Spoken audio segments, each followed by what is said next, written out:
everyone, my name's Danielle. This week we're going to focus on Garden Nation by Bombix Games. In the game you play as one of 4 clans and you're fighting for control of 7 different territories. You have these pieces that you're able to stack to build your buildings of various heights, and then when you're done, you put a roof on it, which kind of looks like a little leaf. So naturally we're going to recreate these as edible treats.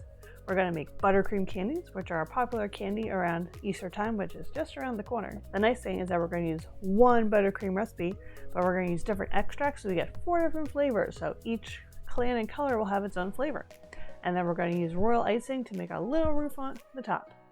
Let's get started. To begin, we're essentially making a buttercream frosting, but with extra sugar, if you can believe it. Start by putting 2 sticks of softened unsalted butter, but you don't want to be too melted, probably outside for like 30 minutes. So it's soft but not melting. You're going to put it in the mixer and mix until it's nice and smooth. I'm making a double batch, but after doing it, I'd say you could easily do the same thing with a single batch. Now add in the rest of your ingredients. 8 cups of powdered sugar. Yep, 8 cups. I recommend slowly adding the powdered sugar since the butter should start to absorb it, which will give you more room and prevent a powdered sugar explosion. But you'll probably wear some powdered sugar. It's a little inevitable. And you're going to end with 1 tablespoon vanilla extract, 6 tablespoons half and half or heavy cream.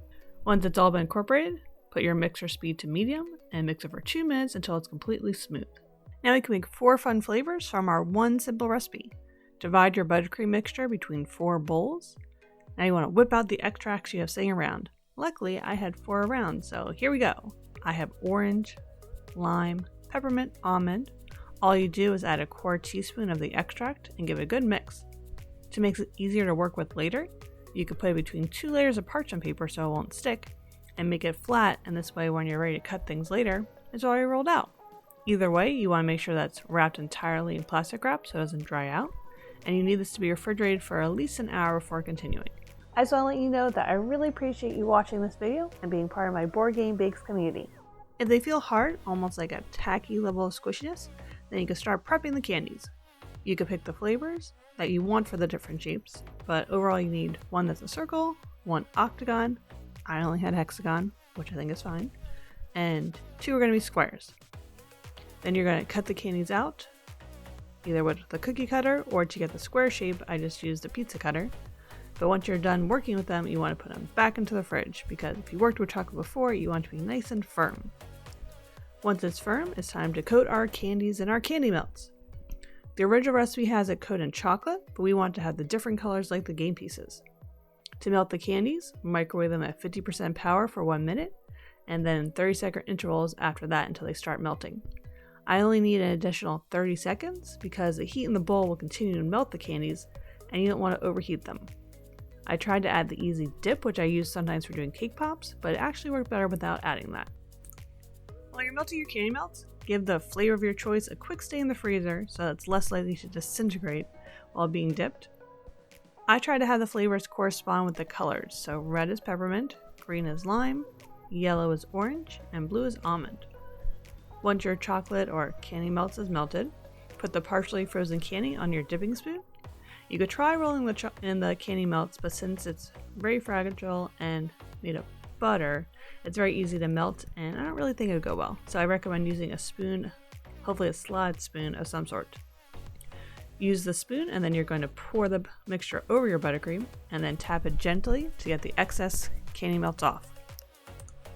You'll likely shake off the bottom, and it's okay if it's not coated on the bottom because, let's be honest, this is a very sweet treat, and I think it's okay to not have candy all the way around the thing.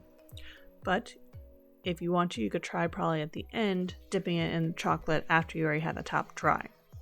But for me, I just chose not to worry that the bottom wasn't covered in chocolate. And sometimes if you try and put chocolate on the bottom here, it may just stick and make a big mess, because that definitely happened. We're going to repeat the same process of putting on the spoon, covering with the chocolate, and tapping it off for all the different candies.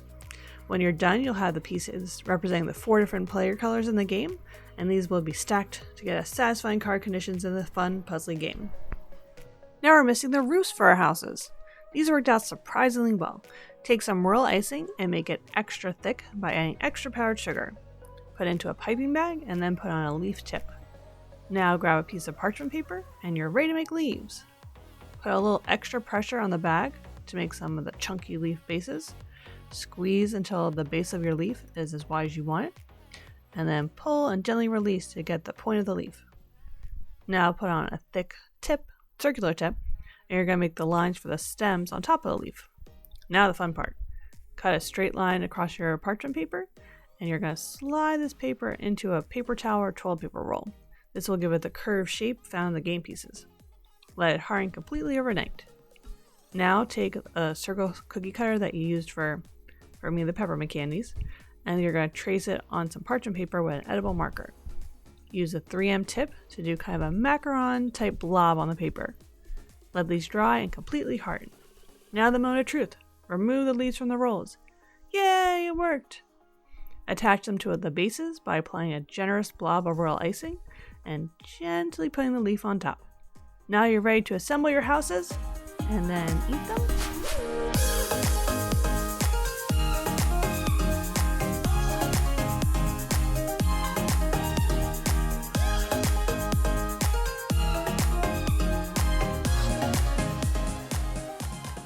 Thanks for watching another episode of Board Game Bakes. Once again, this would be one that'd be pretty easy to try at home because all you need to do is have the one base buttercream candy recipe, and you add the different extracts. You buy the different color candy milk, and you could just make them all the same shape as well. So, bada bing, bada boom, and very delicious. So, Easter's coming up close. Easter's coming up soon. What's your favorite Easter candy? Are there any Easter games? I don't know. If you know of any, let me know below. Keep playing games and keep them sweet. Bye!